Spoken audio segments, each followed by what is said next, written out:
আসসালামু আলাইকুম, সবাইকে স্বাগতম জানাচ্ছি। আজকে আমরা লেন্স সম্পর্কে জানব।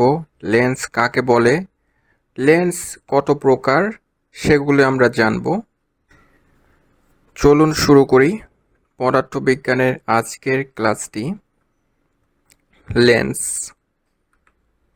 একটি লেন্স হলো স্বচ্ছ কাচের তৈরি একটি টুকরো যা প্রতিসরণের মাধ্যমে আলোক রশ্মিগুলোকে কেন্দ্রীভূত করে বা ছড়িয়ে দেয়।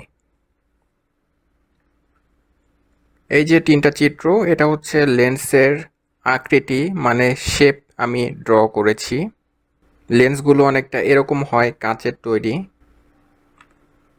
দুটি গোলীয় পৃষ্ঠ দ্বারা সীমাবদ্ধ কোনো স্বচ্ছ প্রতিসারক মাধ্যমকে লেন্স বলে।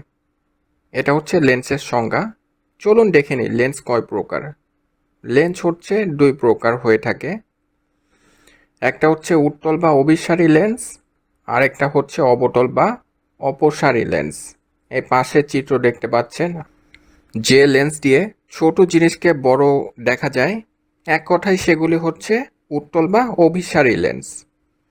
আর অবতল লেন্স হচ্ছে এর বিপরীত। যে লেন্স দিয়ে বড় জিনিসকে ছোট দেখা যায়, সেগুলো হচ্ছে অবতল বা অপসারী লেন্স।